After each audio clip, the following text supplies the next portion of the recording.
जिस नुज़ूल संपत्ति विधेयक को योगी सरकार ने ध्वनिमत विधानसभा में पास कराया था, अब 2 दिन के भीतर ही उस बिल पर योगी सरकार उससे पीछे हटती दिख रही है, जिसके बाद लग रहा है कि उसे अब ठंडे बस्ते में डाल दिया जाएगा। यानी विधान परिषद में इसे पास करने की जगह उसे प्रवर समिति को भेज दिया गया। जैसे ही ये विधेयक लाया गया तभी से विपक्ष के साथ बीजेपी के भी कई विधायक इसके खिलाफ लामबंद होने लगे थे। वहीं यूपी की राजनीति में कद्दावर नेताओं में गिने जाने वाले राजा भैया ने इस विरोध की कमान संभाली। ये वही राजा भैया हैं जो अभी चंद रोज पहले मुख्यमंत्री योगी की चरण वंदना कर रहे थे, जता रहे थे कि हमारे दिल में योगी के लिए कितना सम्मान है। लेकिन जब बात आई यूपी सरकार के साथ खड़े होने की, कुंडा से विधायक राजा भैया उनके विरोध में ही खड़े हो गए, जिससे समाजवादी खेमे में खुशी की लहर दौड़ गई। ये विधेयक छोटा हो सकता है, लेकिन इसके परिणाम, इसके दुष्परिणाम बहुत गंभीर होंगे।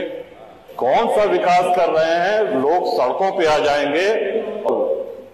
मैं नहीं समझ पा रहा हूं कि किस मजबूरी में, किसके कहने पर, किन अधिकारियों की फीडिंग पर यह ले आया गया है। ये कहीं से भी न जनहित में है, न विपक्ष के हित में है, न सत्ता पक्ष के हित में है, ये किसी के हित में नहीं है। ऐसा लगता है किसी भी भूमि संबंधी कानून को लेकर सरकार के भीतर और खासकर जनप्रतिनिधियों के अंदर खौफ घर कर गया हो। यही वजह है कि विधान परिषद में जिस वक्त केशव मौर्य इस नुज़ूल संपत्ति विधेयक को पेश कर रहे थे, उसी वक्त बीजेपी के विधान परिषद सदस्य भूपेंद्र चौधरी ने इसे प्रवर समिति में भेजने की मांग कर दी, जिससे विधानमंडल सत्र के दौरान अजीबोगरीब स्थिति पैदा हो गई। वहीं कहा जा रहा है कि विधानसभा में इसे पास करने के बाद सरकार को लगा कि ये जल्दबाजी में हो गया है और जमीन का यह मुद्दा सरकार के गले की हड्डी बन सकता है, इसलिए सरकार ने अपने कदम पीछे खींच लिए हैं। इसलिए यह भी कहा जा रहा है कि राजा भैया ने नुज़ूल विधेयक का विरोध कर एक तरह से सीएम योगी की मदद ही की है। वहीं योगी सरकार में यह पहला मौका है जब मुख्यमंत्री योगी आदित्यनाथ के फैसले को दीवार पर टांग दिया गया। हालांकि मुद्दा फिलहाल कुछ दिनों के लिए टल गया है, लेकिन सियासत टलती हुई नजर नहीं आ रही। बीजेपी की सहयोगी अनुप्रिया पटेल ने ट्वीट कर लिखा कि इस नुज़ूल संपत्ति विधेयक को तुरंत वापस लिया जाए और उन अधिकारियों के खिलाफ कड़ी कार्रवाई की जाए जिन्होंने इस विधेयक को तैयार किया है। वहीं आपको यह भी सुनाते हैं कि राजा भैया ने आखिर विधानसभा में क्या कहा था, सुनिए जरा। आभार व्यक्त करते हैं। ये विषय इतना सरल भी नहीं है जैसे जितना माननीय संसदीय कार्य मंत्री जी ने कहा। यह विधेयक छोटा हो सकता है, लेकिन इसके परिणाम, इसके दुष्परिणाम बहुत गंभीर होंगे। और इतने दिनों के विधानसभा के कार्यकाल में जब भी विधेयक आते हैं तो सत्ता पक्ष एक मत होता है और विपक्ष उसके विरोध में होता है। मैं सिद्धार्थनाथ जी और हर्ष जी को भी आभार व्यक्त, इन्होंने सही तस्वीर रखी है। ये अपनी पार्टी के हित के विषय में सोच रहे हैं। पहली बात जो एक ये कहा गया कि साहब ये स्वतंत्रता सेनानियों की भूमि है, एकाध अपवाद हो सकता है। जो स्वतंत्रता सेनानी थे, जिन्होंने अपने प्राणों को आहूत किया, बलिदान दिया, वो इतने बड़े लैंडलॉर्ड, इतने बड़े पूंजीपति नहीं थे कि महानगरों में उनकी बड़ी बड़ी जमीनें हों। और ये प्रकरण सिर्फ प्रयाग अकेले तक ही सीमित नहीं है। इसमें काशी है, इसमें अयोध्या है, इसमें मेरठ है, इसमें गाजीपुर है, गोंडा है, कहां नहीं है, कानपुर है, सीतापुर है। अब देखिए, सभी माननीय सदस्य खुद कर रहे हैं। माननीय महोदय, पहले तो बोनाफाइड एक शब्द जो इसमें कहा गया कि जिसने लीज की किसी भी शर्त का उल्लंघन न किया हो, उनको छांट करके ये उनको चॉइस दी गई कि आप चाहें तो ये किस्त जमा करके और अपना फ्री होल्ड करा लीजिए। ये लगभग, अगर हमको स्मरण आ रहा है तो 2002-2003 से ये होना शुरू हुआ। लोगों ने अपनी किस्त जमा कर दी, 1 किस्त दी, 2 किस्त दी, 3 किस्त। अब उसके बाद सरकार ने कहा कि हम अब आपकी किस्त नहीं लेंगे। देखिए, सरकारें कंटिन्यूटी में, जैसा सिद्धार्थनाथ जी ने कहा, जो निर्णय हो गया है, सरकारें आएंगी जाएंगी, बदलेंगी। आप किसी से किस्त पे कोई सामान लेते हैं तो किस्त, वो सामान आपका हो गया, वो संपत्ति आपकी हो गई। अब आप ये नहीं कह सकते कि नहीं, वो जो 15 साल पहले या 20 साल पहले या 25 साल पहले जो तुमने किस्त दी थी, ये पकड़ो अपनी किस्त, और भूल जाओ इसको। और हम बहुत से ऐसे माननीय विधायक हैं जो शहरी क्षेत्र से हैं, लेकिन शहरी क्षेत्र से होते हुए भी ग्रामीण परिवेश का उनको पूरा ध्यान है। अधिकांश विधायक ग्रामीण परिवेश से आते हैं। अब जो गांव बसे हुए हैं माननीय अधिष्ठाता महोदय, हम भी ये जानकारी चाहते हैं कि गांव जो बसे हुए हैं, क्या वो लोग अपनी भूमिधरी में घर बनाए हैं?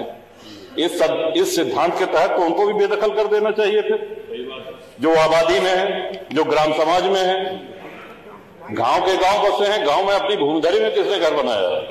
सब कच्चे में गांव।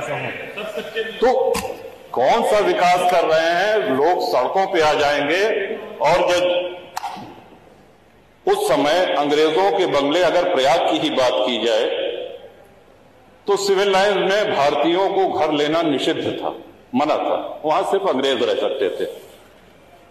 अपनी सेवा के लिए उन्होंने गाड़ीवान, कोचवान, बग्घी चलाने वाले, धोबी, माली, खानसामा, इन लोगों को वहां पे स्थापित किया, जो पुष्ट दर पुष्ट वहां पे चले आ रहे हैं। सागर पेशा एक बहुत बड़ा आंदोलन है प्रयागराज का। एक बहुत बड़ी संख्या में आप हजारों लाखों लोगों को बेघर कर देंगे। 3200 प्रार्थना पत्र लंबित हैं। 2300 लोग ऐसे हैं जिन्होंने अपनी किस्त जमा कर दी है। और हमारी जानकारी तो ये भी है कि हाईकोर्ट इलाहाबाद भी नजूल की भूमि पे है। कई सारे जजेस के साथ हमारी जानकारी, तो उसको भी खाली करा दिया जाएगा। Public service commission, public service कितनी ये गंभीर, कौन सा विकास इसमें करेंगे? लाखों लोग बेघर हो जाएंगे। और मैं नहीं समझ पा रहा हूं कि किस मजबूरी में, किसके कहने पर, किन अधिकारियों की फीडिंग पर ये ले आया गया है। ये कहीं से भी न जनहित में है, न विपक्ष के हित में है, न सत्ता पक्ष के हित में है। ये किसी के हित में नहीं है। आप सारे विधायकों की आप पीड़ा, उनका जो मर्म है, उसको समझने का प्रयास करें। ये विधेयक तो यहां आना ही नहीं चाहिए था, लेकिन चूंकि आ गया है तो अब आने के बाद मजबूरी है, इसको प्रवर समिति को भेजा जाना चाहिए। और साथ ही साथ जिन लोगों की किस्त जमा है, सौदा हो गया तो हो गया, किस्त आपने तय करी, किस्त की रकम सरकार ने तय करी है। अब जब 2 किस्त 3 किस्त दे दिया, अब आप कह रहे हैं कि नहीं हम नहीं लेंगे, तो ये नहीं होगा, होना नहीं चाहिए, न्याय संगत नहीं है। और जिनकी लीज एक्सपायर हो गई है, जब अंग्रेज लीज रिन्यू कर सकते थे, तो क्या हमारे स्वतंत्र भारत में एक लोक हितकारी सरकार क्या लीज रिन्यू करके उनको वहां बसाए रखने की जिम्मेदारी सरकार की नहीं? सबको बेघर करके भगा देंगे? कौन सा विकास हो रहा है? उनके पुनर्वास के लिए, उनको पुनर्बसाने के लिए कोई इसमें उल्लेख नहीं। गोलमोल भाषा में कहा गया है कि यदि सरकार करना चाहे तो करे। इसमें महोदय बहुत बड़ी क्रांति हो जाएगी, लोग सड़कों पे आ जाएंगे, हाहाकार हो जाएगा पूरे प्रदेश में। ये विषय बहुत ही जटिल है, बहुत ही संवेदनशील है। तो इन्हीं शब्दों के साथ मैं आशा करता हूं कि सरकार पुनर्विचार करे, प्रवर समिति को भेजे, और जो लोग जहां बसे हैं उनको किसी भी हालत में वहां से बेघर न किया जाए। जो फ्री होल्ड के क्रम में है फाइलें, उनको शीघ्र समयबद्ध निस्तारण किया जाए, उनकी शेष किस्त लेके। और जो लीज खत्म होने के कगार पे हैं, उनकी लीज रिन्यू की जाए। इन्हीं शब्दों के साथ बहुत धन्यवाद।